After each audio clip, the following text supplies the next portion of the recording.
It's a new dawn, it's a new day, it's a new life, it's a new school year. Are we feeling good? References aside, Nina Simone, I have to ask a question, and that is, are we keenly aware of how AI is going to help or disrupt the way that kids learn?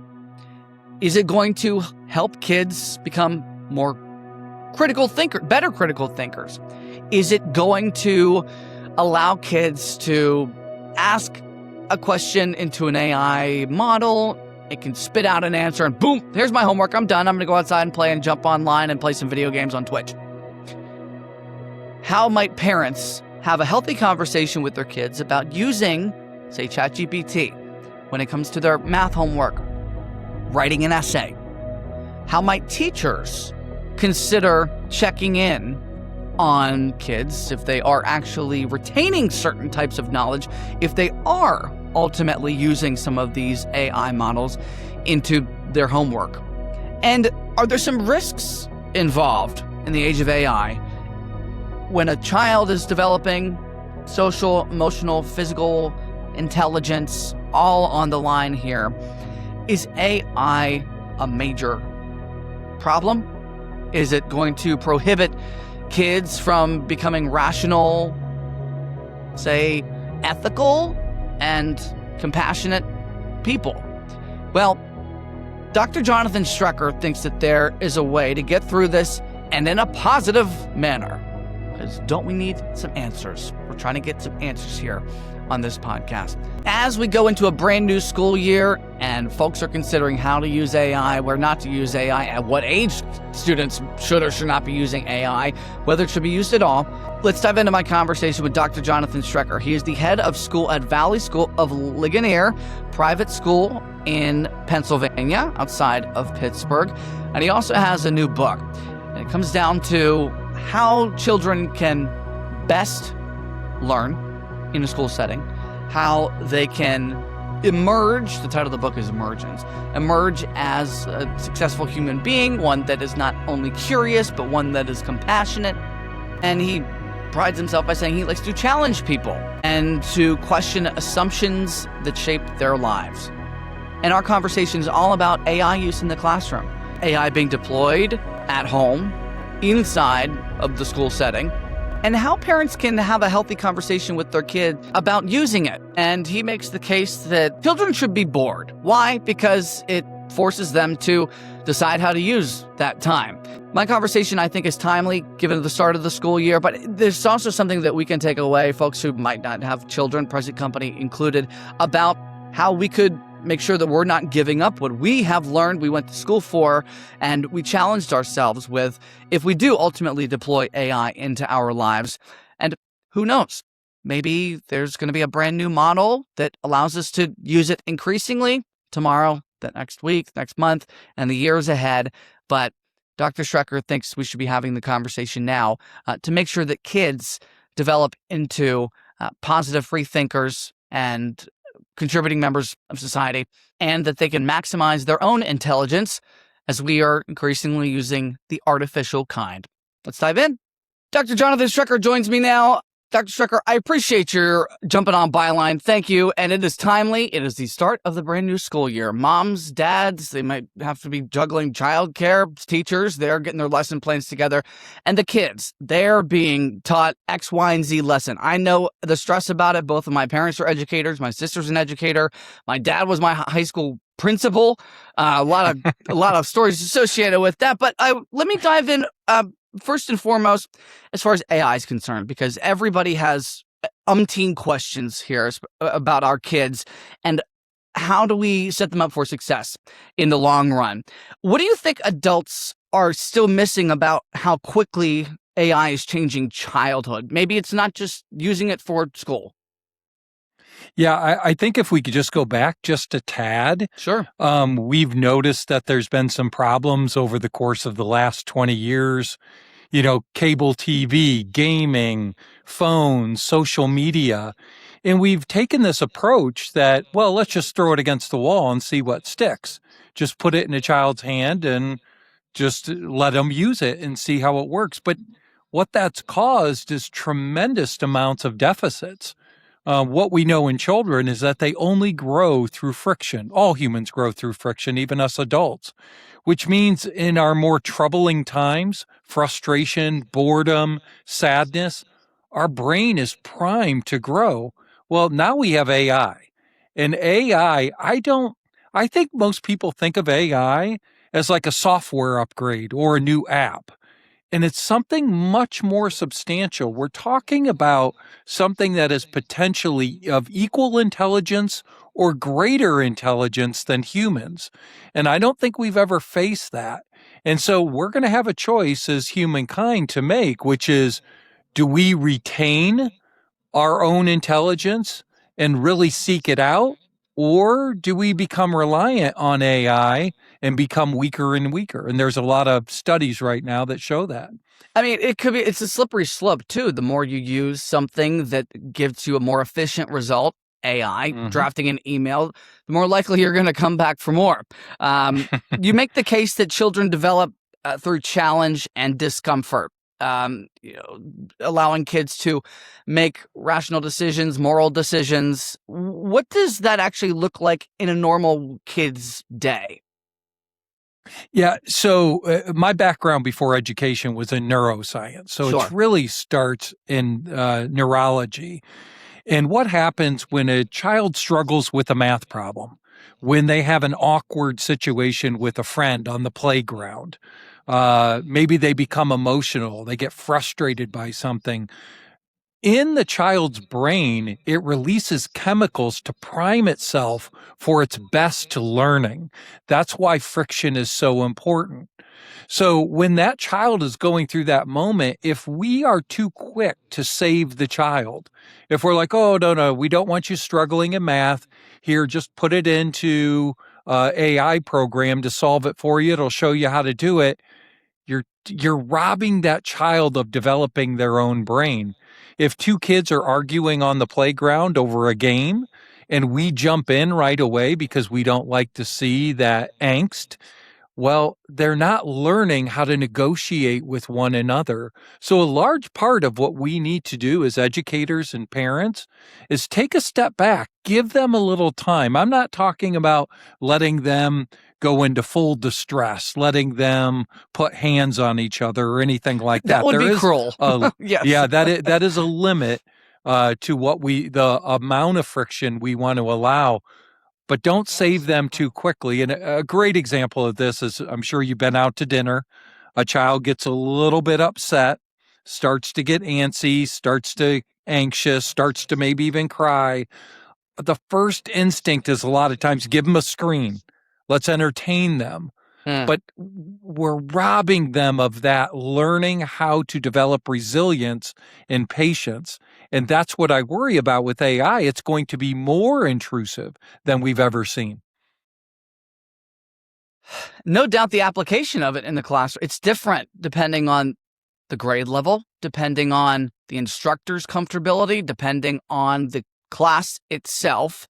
You mentioned what kids are potentially losing out on, and I want to use that as a pivot here, and not to frame it as AI becoming inherently bad, because this is a learning curve, as you know. We're all trying to figure it out, what the best ratio of its use in our daily life is, especially for child development, which is a focus of what you look at. What's the difference between a student using AI as a helpful tool and using it in a way that is doing some of this, some of their thinking for them? Yeah, first of all, I'm not anti-AI. I use it myself all the time. Full disclosure, I do as well. Yeah. Yeah, I like to give parents a 3-step process. So if your child has to write an essay, that's a pretty typical one, and they just put it in there, write me an essay on the Civil War and tell me why it's important to me right now. And you can even be so adept to say, and answer it like a 6th grader would. So then it spits it out. Well, the child isn't learning anything, obviously. But if a child, and this is where the huge benefit of AI is, if the child writes the first draft, does their best attempt, and that's the pause part, pause to do your own work. Then You implant it into AI with the purpose of making yourself stronger. So don't say, finish my essay and make it A level. Say, please review what I've done, rate it, and then offer suggestions for improvement. Well, AI will give you what you're asking for. Then is the last step, which is proof. You got to go back and proof what it said, and then you can become stronger. And this is why it's so powerful. I want you to think about a child writing an essay 5 years ago. They wrote the essay, they take it to school, they give it to the teacher, who is the expert. They have to wait a week or sometimes two to get the essay back. They've completely forgotten about it. And so then they get it 2 weeks later, they got to revisit it. They're already out of their learning profile, where AI can be an instantaneous growth mechanism. And what I'm hoping for is that teachers will say, okay, this can be an on-demand tutor to help this child get stronger in the moment. That is the difference. That is how it can be used powerfully. We just got to figure out how to do it so that children just don't rely on it to do their work for them, but use it to advance their own thinking, because I think it will advance their intelligence significantly if used properly. Even under that scenario, as a tutor, if you will, does that run the risk of some of the friction, say, that comes with doing better the next time when you just send it to the teacher, they grade it, and say it comes back and you get a D plus versus you're getting an A minus, a B plus using a chatbot?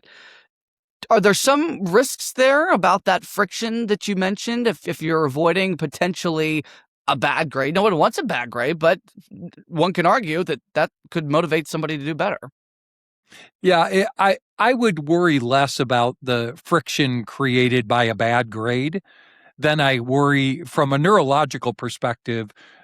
The bad grade is not nearly as important as the friction of struggling through the writing process itself. Sure. That's what I tend to focus on with friction. So when you use AI as the second level of that purpose, you write it yourself, it challenges you to push you a little bit past your limit so you can grow to create an even better essay. That's the friction. It's taking you to the next step, and your brain is primed for it. Yes, when a child gives you a bad grade, it's a different type of friction, but it's less intellectual and it's more emotional because you're frustrated by the grade. Maybe you're contemplating, and I wasn't the best student leaving high school myself, so I remember those times, and there was that challenge that really reinforced, John, you got to do more with your life than what you're doing.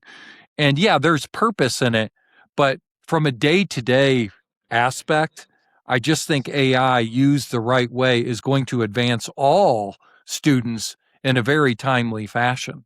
And I can see how that argument fits, especially if you're a kid at home. And, I used to ask my mom to help me with, English lesson when I was in elementary school. I would ask my dad, who actually has a master's in mathematics, for help with the math problem. But there were some questions that even they had that they couldn't answer. And I basically was relying on whatever resources I had. Thankfully, growing up, I had plenty type of information with the internet. But to your point, AI can aggregate all of that so quickly that kids can learn more rapidly, is what you're saying. Yeah, I'm a math teacher myself. So a child doing math, when they try it themselves and they get frustrated by the process, and if you drop it into AI and then it solves it, and you're like, oh, okay, well, I'm just going to copy it down. Now if the goal is completion for the student or the teacher, we're missing the point of education. It's never been about completion. It's always been about progress and learning and developing your mind in a much deeper fashion. So every time that you do a podcast, or when you started doing podcasts, I'm sure your first podcast was, now you look back on it and go, whoa, there's so many things I do now that I do so much better. But that was because something went awry over time that you're like, oh, I got to process that. I got to think about it. That's the friction. And then you grow from it. That, there's two elements that all children need to, well, more parents and schools need to think about. When we're trying to help a child develop, there's two things we have to do simultaneously. And one is we have to nurture them and support them. The second is we have to hold them to their maximum capacity. So I grew up in the 80s, and a lot has been made about Gen X and our livelihood back then, and everybody remembers it so fondly. And I'm like, whoa, you guys don't remember like the abandonment? Like, we had to be capable because that's all we had. We had to figure things out on our own, but it doesn't mean that's the best learning environment. Then came a different generation where it focused a lot on supporting a child emotionally and socially, ethically, but all of a sudden we lost the capacity building. We only cared about how a child felt, not what their responsibilities were. But I think the younger generation is figuring out both. They're figuring out, okay, I need to help a child get better. I need to support them, but do not let them off the hook with their responsibilities. I expect the very best. I expect exceptionalism. And when you do that, you're going to get the best out of children. You talk about intellectual, social, emotional, physical intelligence. Which of those do you worry about most in an AI-driven world, and why? Yeah, I would say the one I worry about the most right now is intellectual. AI is, when you think about intellectual development, most of it is you got to take in information, you got to comprehend what you're learning, you then apply it to your life. If you go into the upper levels of thinking, the critical thinking, now you're analyzing what you're doing and learning. You evaluate yourself and others, and ultimately you create something new and novel. AI is really filling that space quickly. It used to be, the World Wide Web was just information. And then if you dug in a little bit, it would help you understand it. But it really wasn't applying that knowledge very well, certainly wasn't analyzing it.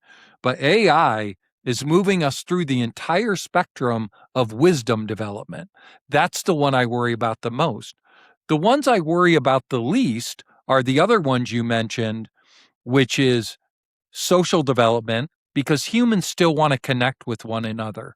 Oh, When sure. you and I are talking, We talk about jobs, if I could pause right there, that Sure. may or may not go away with the dawn of AI.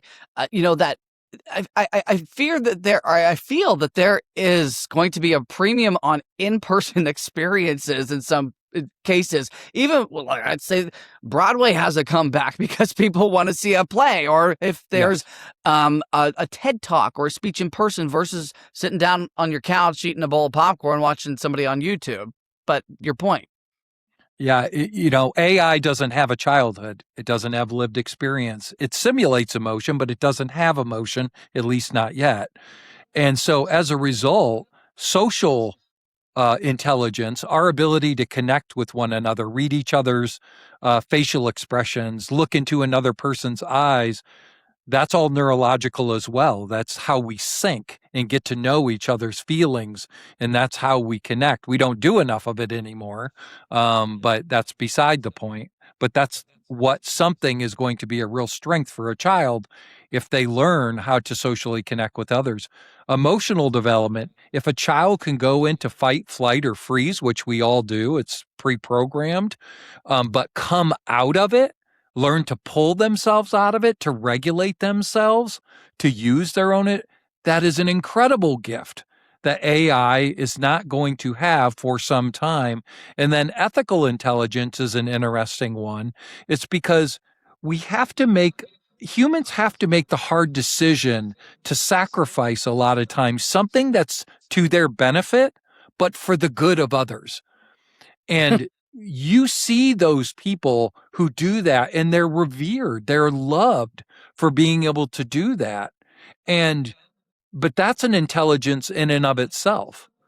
And, you and I were talking before we kicked off about how busy we both like to stay.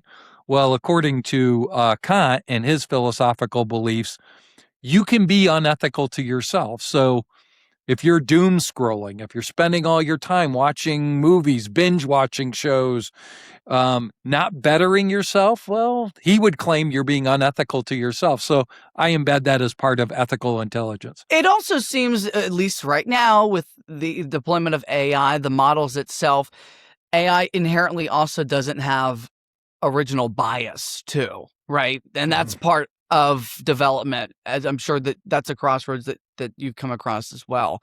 If you're a parent listening who knows your kid is using ChatGPT for some of their homework, how would you enter that conversation without any adversarial component there?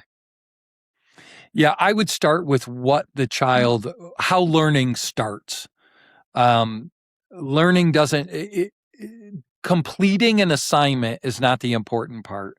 It's the learning process. And I think children get that intuitively. It becomes an ethical issue because children are so busy nowadays with everything they're doing. They get home at 9:00 after sports practice and they're like, I got to get this math and this English done. I don't have enough time to complete it. I'm just going to put it in just so I can get the grade and be done with it. I'll pick it up later when I have to study. But ultimately, what parents should do is don't overreact. That's always my advice. Don't come home and say, I'm taking your phone away. I'm locking down your computer. No AI whatsoever. Sit down with your child. Have micro moments. So, if you have dinner, say, we're going to sit down for dinner. No technology. If your child is bored, don't fill it with something. Let that boredom take a natural course of action to imagination and ultimately metacognition. But start small. All human development is nothing but micro elements repeated over and over in a consistent way. So if the child is using ChatGPT right now, sit down with them and say, hey, I'm going to help you with your homework. And we're going to talk about how to do this properly. So you continue to grow, but you don't over rely on it, because if you over rely on it, you will always rely on it if it goes too far. How would you That's a great question. How would you recommend parents check in on the progress that their kid is making if they are using a ChatGPT or some type of AI model, so that they are going through the learning process, as you argue, is what is so paramount and important, and it's not just getting the answer. Yeah, for a long time, educators have said, since both your parents are educators, I'm sure they have said this as well, do not put the technology in the bedroom where it can be hidden away from everyone. And I hid the technology in the bedroom. I had my Game Boy, I had my iPod, I was playing Sonic the Hedgehog on my iPod Nano when I was a kid. Anyway, I digress. You had enough self-motivation to push through that. That's the important part. That's fair. It's amazing how that works. But if you are really worried and the conversation doesn't work, listen, if the conversation works and your child is growing and thriving, you don't have to put them in a cage and watch everything they do. Always give them enough autonomy to make the right decision. And if they are, praise them for it. That's the good thing. If they're not, if they're abusing the autonomy, well, then you got to create a tighter box. That's something I talk about in my books. It's called the box system. You either open the box or close the box, or you sort of spread it out if they're capable of the autonomy, or you got to tighten it down if they're not. And that just means you have to have more eyes, more time. So if they're young and they're using ChatGPT to just complete their work, well, then put the computer somewhere where it's easily visible. And then say, if you get on this site, I want to be next to you. I want to see how you're using it. Help them through that process. Do you think initially, as parents are learning the use of these AI models at the same time that the kids are, that it might be wise to sit down and figure it out together of how to apply AI into your math homework, or if you're being challenged to rewrite your essay. Yeah, I think it's very important for parents to participate, to use AI, to understand its capacity. I th- I was having a conversation at a Rotary meeting, and one of the gentlemen was pushing back on me, rightfully so. It's an interesting topic, but he's like, "I'm not worried about AI. I use AI all the time, and all it does is rewrite my emails." And I said, "Have That's you all ever he really uses it pushed for, it?" right? Yeah, that's all you use it for. I said, "Have you ever really pushed it to its limit? Asked it something incredibly difficult, something from complexity theory, something from chaos theory. You might be surprised just how powerful the tool is." And so I think it's important for parents to use it just to understand what's in front of their child. That way they can help them navigate it. Like I said, AI can be incredibly powerful to make us stronger as humans, or it can be used in a negative fashion to make us weaker. And that's the dilemma we face. Dr. Strecker, if you are a superintendent and you are advising principals to start budgeting, because we got to start there, because if AI is going to be used in the classroom and the kids are not paying for it, especially in public school capacity, how would you first enter the brand new school year, and what type of tools do you think would benefit kids the most, but also what would you avoid in those conversations with your principals before they get down to the teachers? Yeah, this is something we're doing right now. So there's not a lot of great literature out there. I run a small K through 8 private school in Pennsylvania, but we are Where in partnering with. Pennsylvania? I'm from PA. Oh, okay. It's a small town called Ligonier, Pennsylvania. There's That does Fort not, Ligonier. I'm not familiar with that. Where in the state geographically is this? It's about 40 minutes east of Pittsburgh. Okay. So Yeah. close to Johnstown, possibly? Yeah. We're right down the mountain from Johnstown. Okay. Well, there you go. My very first job interview out of college was at WJAC in Johnstown. So I digress. Oh, yeah. Yeah. So anyway, it's continue. a great place to live. But there's not a whole lot of information, but you'll know the college I'm getting ready to talk about. So we're a small K through 8 school, but we're partnering with Carnegie Mellon University Sure. to develop an AI program to put into schools the right way. Their responsibility is to come up with the latest in AI technology, and they have quite a powerful department, and I'm happy to have them partnering with us.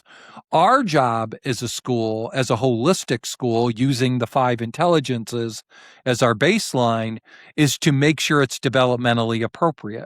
So the example I give is we don't give calculators to kindergartners. It's just a tool. Why not? Well, because a child has to develop number sense first. They have to know that 2 apples plus 3 apples, and they count it on their hand, and they get up to 5 apples.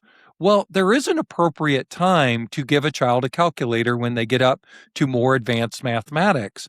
But a lot of times we're so excited about what a technology can do, we put it in before it should be implemented. And so what we're trying to figure out is when to developmentally do it. So you asked me what my advice would be to superintendents. Well, unfortunately, the public schools, and please understand, this is not a disparagement of the teachers in public school, the administrators in public school. They love children just as much as private schools, but they're put into a system that's told them that the most important thing, the one thing that matters more than anything, is mathematics, reading, and writing. And if you don't achieve that, you're a failure. Excuse me. Sorry. But at our school, we don't look at that. Yes, it's math. Make the case for that though before you continue on. What? For why it shouldn't be the end all be all? Sure. Okay. So I can make little math, writing, and reading machines in people. It doesn't mean they'll know how to connect with another person. It doesn't mean at the first sign of adversity they won't fall apart because they haven't developed emotional resilience. Doesn't mean they'll be ethical about it. Maybe they use their AI to show that they can get straight A's in those 3 areas, but they've not actually done it. And they create something what I would call fake intelligence, the perception of intelligence without actually having achieved it. And then they never get off the couch. They can just sit there sedentary their whole lives and be incredibly successful in those 3 narrow academic areas. Do you think that it comes down to, just because I have it on top of my mind?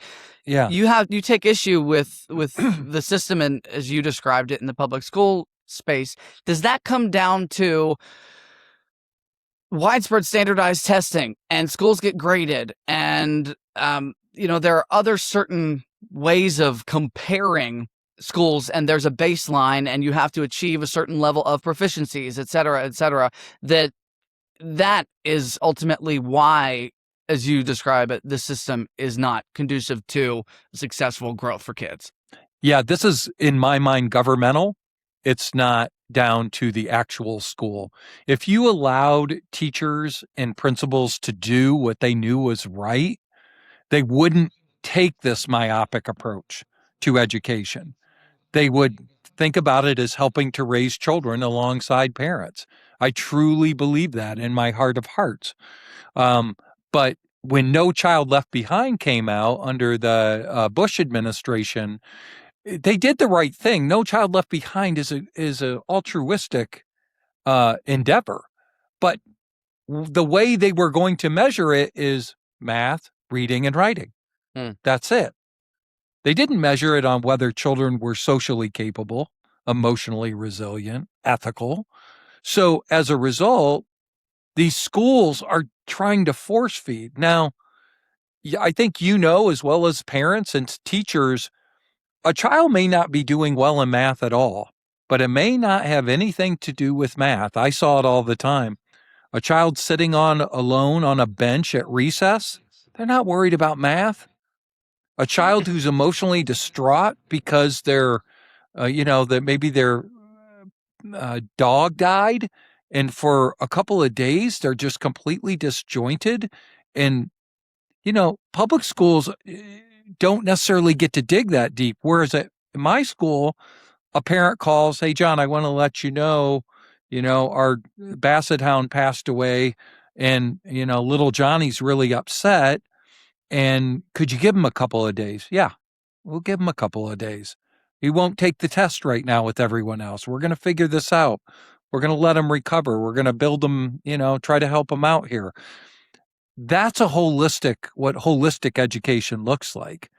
Also, being outside, our 8th graders get more recess time than many kindergartners, and they're out playing in the woods. And once I hit 7th grade, nope, no more recess at all. Correct.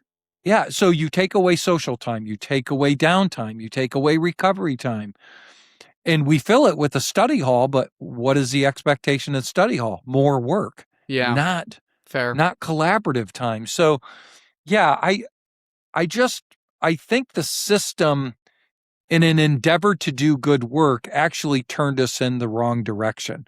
I am hoping AI allows us to rethink how we educate children and give them a more holistic approach to growing up. The funny part is, and this is part of what's in my book, when I was doing my dissertation, when you increase a child's social capacity, their intelligence goes up. When you increase their emotional stability, their intelligence, it's true for all 5. So not me personally, at my school, we spend no time prepping for the test. Take one test. We give it to the kids. They do how they do, no prep, no benchmarks, and they're scoring off the charts. Why? Because I believe we've already answered the other questions that are more important. They're already put into the most advantageous situation by having all these other needs and intelligences met. I don't want to let you off the hook here. I do have to ask, why did you use a basset hound in your example? Because I have one. Well, I don't know if you did some digging and you wanted to make it personal on my end, but I did see on Facebook you had a basset hound, and the reason I remembered it is because I am a lover of hounds. Okay. So we have had Brownie, the OG, Brownie Jr., and now Brownie the third, and my son will get hound, and it will be Brownie the fourth, and it just keeps going. I have a great affinity for these type of dogs. They're not the most well behaved per se. Oh no, boy, you certainly don't have lovable. a quiet home. Although you might as well name a, you had Brownie, then you have Brownie Cube, and then Brownie Bites, and you just get smaller and smaller. Anyway, I digress. I had to ask, and I didn't want to pause your answer right there, but thank you for letting me add that little anecdote there. Let me ask you this, point blank: what's the right age for a student to start using AI in their homework, in their education? I think they need to start talking about it right away, what it is. So we have a little robotics course, and these little bee bots, they look like little bees, and the kids hit arrows, and then they do these little maze things. And what kids are learning is that the robot itself has basic instructions. And what's happening is you can make it do what you want it to do. But what's happening in AI, and this is where AI ethics begin, we start teaching ethics, being kind to one another, doing the right thing, starting in kindergarten. Well, we got to start talking about this artificial intelligence about that time without exposing the children to the AI itself. I would say starting in about middle school, really I would say the early conversations, first and second grade, basic use, starting in that second, third, and then it's just going to continue to advance. But the one danger is you really don't want to put AI in front of children before they've developed the ethics to use it. Ethics has got to come first. The ability to socialize, you said you use AI. It's quite sophisticated. Like, I will tell it to help me prepare for a podcast. It's not only giving me potential questions, it's telling me about the person I'm talking to, what they like, what their personality is. I mean, it is really sophisticated. And I know that there's people out there, not me personally, I have a great life and great social life, but there's people out there who are using it as their social crutch. Yes. That's who they're talking to. There was a movie several years ago. It might have been Joaquin Phoenix. I believe it was called Her. And yes, the actor was falling in love with his phone and whatever, conversations they were having. It seemed very dystopian at the time, but, here we are. Don't know who the director and writer was, but, even Stanley Kubrick, when he put together Space Odyssey, I believe, the AI model that basically killed everybody on board because they threatened its existence. So I'm going down a rabbit hole here. But you talk about, setting ethical standards, really building on that emotional intelligence, rights and wrongs initially. That is the most important thing. Mm-hmm. Yeah, the social connectedness that humans maintain, our emotional regulation, because we feel it. We experience mortality. We have to deal with the fact that we're not going to live forever. AI doesn't necessarily need to do that, even though, as you said, it's beginning to become worried about its own existence being phased out or turned off. So maybe it is developing some of these skills, but those feelings we have are what really connect humans to other humans. My son is 26. I'm seeing it in his generation significantly, where they're actually pushing back significantly against AI. They've used all these technologies. Yeah. They've used all these technologies. They've used the dating apps. They've used the social media. And then they get a little taste of what real human connection feels like and looks like. And they're like, yeah, we want more of that. Yeah. We don't necessarily want things to be easier. We want them to be deeper. And as we create these conveniences, whether it's the convenience of news where you can listen to exactly what you want to hear on the news, or politicians tell you exactly what you want to hear to them by dividing. Those are all conveniences in my mind. They're just conveniences of the mind. That's what we have to protect ourselves against. I want to get your response to let me rephrase this. What questions are the youngest students, kindergarten, first grade, second grade, what questions are they asking about AI when they first come in front of it? Yeah. Is it nice? Is it kind? Can I play with it? Kindergartners, they're full of love. They're difficult little kids, aren't they? No, they are not. They are maybe the most pure form of what humans can be. They're filled with curiosity. And our job as schools is to maintain that curiosity. At some point, for some of them, it becomes drudgery. And that's where we start to lose them. But that natural curiosity, I was watching a preschooler who was applying to my school, and he happened to be out in the woods, and he had a stick, and he's digging in the dirt, and the parents are like, "Oh my gosh, yeah, Bobby, come over here." And I'm like, no. That might be one of the most beautiful things I've seen. A child just enjoying nature, digging in the dirt, picking up a little pill bug, watching it crawl. There's something so pure about where we start and what interrupts that process. What do we start embedding that starts filling it? So, yeah, they're not asking incredibly developmental questions on how to use AI. They just want to know that their friend's going to be nice to them. They're going to share the crayons with them. And that should apply to the machines we use as well. Before we wrap up here, I have some additional questions. And this is maybe one that could be a good answer, some good insight for teachers to take with them as they enter the school year. How can the teachers still know whether a student actually understands the work when AI can no doubt produce something that looks polished, but that the teachers can ensure that there is actual, maintaining of information and kids aren't going down a bad rabbit hole, if you will? Yeah. Let me ask you a question because I think because it forms a conversation. What is the purpose of learning mathematics? What do you think your teacher would say? What do I think my teacher would say? Yeah. Well, I don't know. And I have some bias here too, because I hardly use mathematics in my daily life right now. Well, you use it all the time. You just don't recognize it necessarily as mathematics. Well, that's exactly what my dad would say too. The masters in mathematics. Anyway, continue. Yeah. I think I know where you're going with here. Yeah. So math is in my everything. 8th graders, I used to teach algebra too, and my 8th graders would be like, "Dr. Strecker, when am I ever going to use two boats on a current going in two different directions, and when are they going to be a mile apart?" And I go, "Well, you mean the actual example? Never.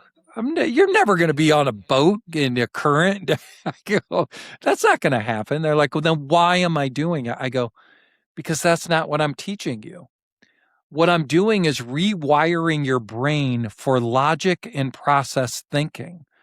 So doctors have to do this. You come in with a bunch of symptoms. They have a bunch of variables. They have to synthesize those down. They have to come up with a diagnosis. Judges have to do this. They hear all this evidence. They have to synthesize it down to guilty or innocent. I said, we use process and rationality all the time. And probability. So I say right? that. What's that? Probability. That's what. Correct. That was the first word that came to my mind. Yeah. So a teacher, if a math teacher ever says to me, "Well, you may have to calculate how much your groceries are going to cost." No, I mean, that's a component of it, but that's not what's happening neurologically. So every subject area has to redefine its importance. Writing and reading is the way humans communicate, the way we've done it forever. And it's the way to pass along information. And as we continue to grow and develop more books, we become smarter as a society. And the purpose is not to just have a perfect sentence. The purpose is to communicate and connect with another human being. And great writing becomes highly social, highly emotional. It tends to have a hook and interest you. That's what English teachers are trying to do. History teachers are not just teaching history for the sake of learning the past. It's one of the most important areas to have civil conversations. You have a difficult topic. This is why politics is so important. You sit around a table, you share ideas, you learn to communicate with one another. Civil conversations has been lost, but great history teachers do it really well. Whether it's civil conversations or Harkness methodology, there's a lot of different ways to do it. But that's where the real power is. It's so powerful. That's what I'm using with my faculty. We have a number of topics because I want my teachers comfortable talking about difficult topics. I can't expect children to do it if my teachers can't do it. So when we get to the time of the next election, we can have a reasonable, civil conversation without flying off the handle, because that's how we're going to make the best decision. But I find that's becoming harder and harder to do. So for all great teachers, I would say take a step back, truly define why your subject matter is important for children, and use that as your basis to evaluate a child's understanding of it. Context, understood. If you're a parent who wants their kids to be ready for the future, ready for the school year, come out on the other side of it smarter, a better person, etc., and incorporating AI into some of the whole learning in between, what's one thing, if you're a parent, that you would start doing right now? And does it come back to what you had already said? Is that having that conversation? I think it's about having that conversation, but look at your child's success with the same level of vigor for their social skill building, emotional resiliency, ethical standards, virtuousness, their physical health, as you do with their grades. Keep all 5 in your mind at all times. And then if there's one single thing that I say is more important than maybe anything else, is let your child be bored. Boredom transitions to imagination. Imagination transitions to metacognition, the highest level of thinking. And that's where your child's going to decide who they want to be, who their friends should be, how they're going to respond to difficult times, how they're going to make the difficult decision, the ethical decision, and how they're going to prioritize their own health. When you put all 5 of those together and you think about a person who's mastered all 5, even though that's not easy to do, wow, that's a remarkable person. They're going to be way ahead in life. The question is, how much time can we give to do those things to better ourselves and scroll on TikTok and, binge watch and do all the game and do all the other things? I'm not saying don't take a break. We all need it. Just don't over-rely on entertainment. Let them be bored. I think that's there you go. way that we can end this conversation for all intents and purposes. Dr. Jonathan Strecker, I appreciate your time. Thank you. Best of luck with this school year and all the kids and the teachers out there. And thank you again for jumping on. I appreciate it. Ben, I really appreciate it. Thank you so much. I hope you enjoyed my conversation with Dr. Jonathan Strecker. Please give this a positive rating if you did enjoy it. Share it with those around you, whether it be a teacher or a parent who might have plenty of questions of how they want to make sure their kid is staying up to speed, not only on homework, but they're also being challenged socially, that they are becoming free thinkers, but also someone who is full of compassion, no matter what age group. And maybe we all can take away a little bit of that insight into our daily lives. With that, enjoy your week, everybody. It's starting to cool down a little bit. Knock on wood here in Washington, D.C., where we are filming. But I will end this conversation with what my father used to say over the intercom speaker before every single school day, and that was, make it a great day. Maybe we can all remind ourselves of that every day we wake up. All right, take it easy. See you next week.